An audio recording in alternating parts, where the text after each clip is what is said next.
Never thirsty. Never thirsty. Yep. We do have a guest that's a legend that we don't want to keep waiting. So let's get that going, if you don't mind. There he is, ladies and gentlemen. Adrian Miller is joining us. And, we got to give him the horns, the applause. Mm-hmm. How are you, man? Man, I apologize for my technical insurgence. Everything wanted to go left at the right time. You dig? Mm-hmm. I'm doing good, man. Appreciate you having me on the show. It's interesting. I mean, it's so weird to me that our paths have never crossed, because I feel like I know so many people, and I feel like your story is such one that people need to hear. And it's just crazy that this is us. This is how I'm meeting you. So it's really cool to meet you. And just so you know, there's a lot of respect from us to you. Just being before we gas you up too much, it's really cool to get a chance to kind of talk to you and pick your brain, so to speak. So thanks for doing this, man.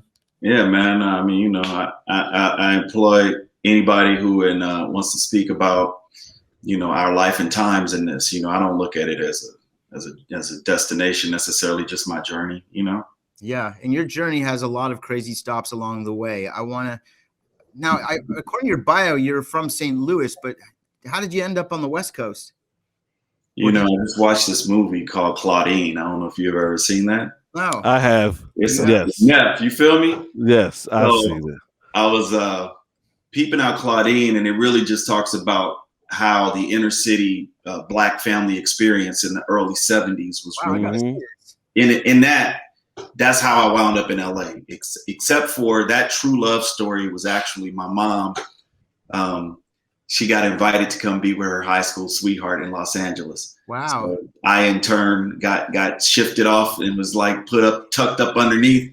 And I had my stepdad was raising me up out here. So, yeah. That's incredible, man. And so how old were you when you made that move?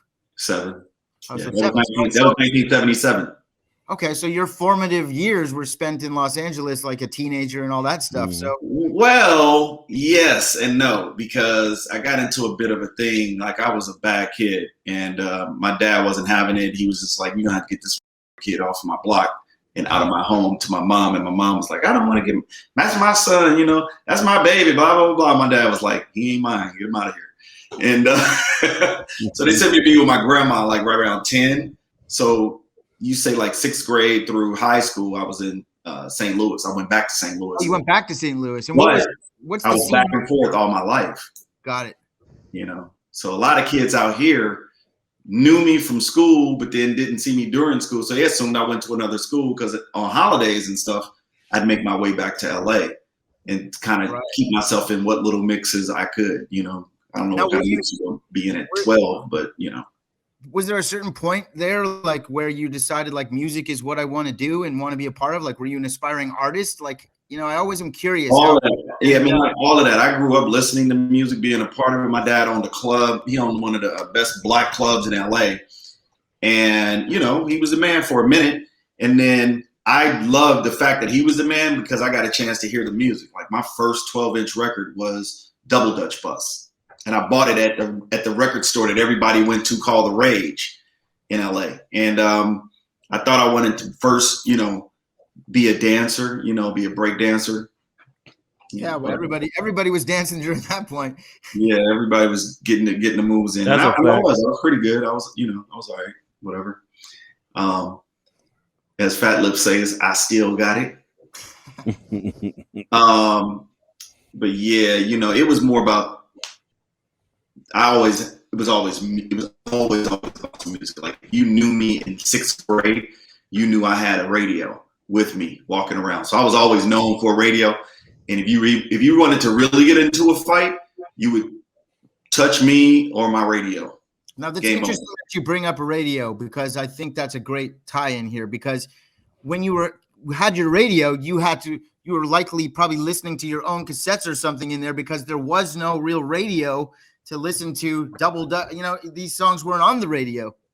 Well, yeah, well, or were they? And I'm just don't know. Like, in LA, we had radio stations that was jamming, you know. Right.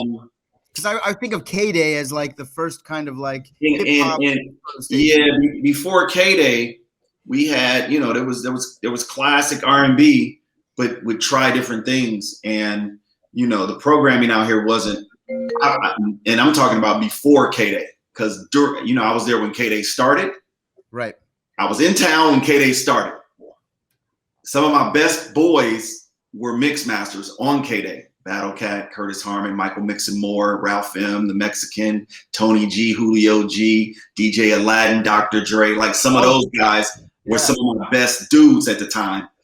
And so when KDAY was popping, I wasn't here. Right. When KDAY went off the air, I was physically in town. And so in Power 106 was still like an R&B sort of station? Because I remember Power 106 was a high energy station before it was playing hip hop. Because I remember coming to LA in like 94, 95 and like the Baka Boyz. It was very like, so the KDAY we knew when I was a kid was on the AM frequency. Right. Then it switched over to FM, and it was not the KDAY that I knew anymore. Right. It was like old school when it went FM.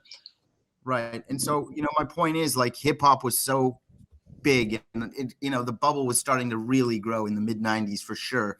And for Los Angeles specifically, you know, New York obviously has Hot 97, but Los Angeles now had Power 106 and the Beat 92.3 or whatever it was at the time. Two stations now. It's like hip hop is everywhere, and you're right in the mix with all of it, literally, because some of the most influential shows and DJs and programs, you're right there. I mean, you got Sway and Tech, you got the Baka Boyz. These are And I'm working with both of them. And I will always work with both factions. I still do to this day. Right. It was never like a misnomer or anything that, you know, oh, A won't with this person or that person. I've been my own man. You know, if I fuck with you, I really do fuck with you. If I don't fuck with you, it's probably no harm, no foul. I'm just not with you. So never thirsty.